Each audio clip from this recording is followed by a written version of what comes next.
ரோஜா மலர்ந்ததாலே முள்ளுக்கு என்ன பெருமை, சிப்பிக்குள்ளே பிறந்ததாலே முத்துக்கு என்ன சிறுமை.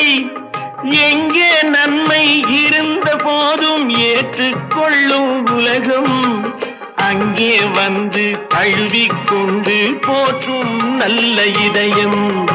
சிரித்து வாழ வேண்டும், பிறப்பிரிக்க வாழ்ந்திடாதே. சிக்குமங்கு சிக்குமங்கு கச்சப்பப்பா, சிக்குமங்கு சிக்குமங்கு கச்சப்பப்பா.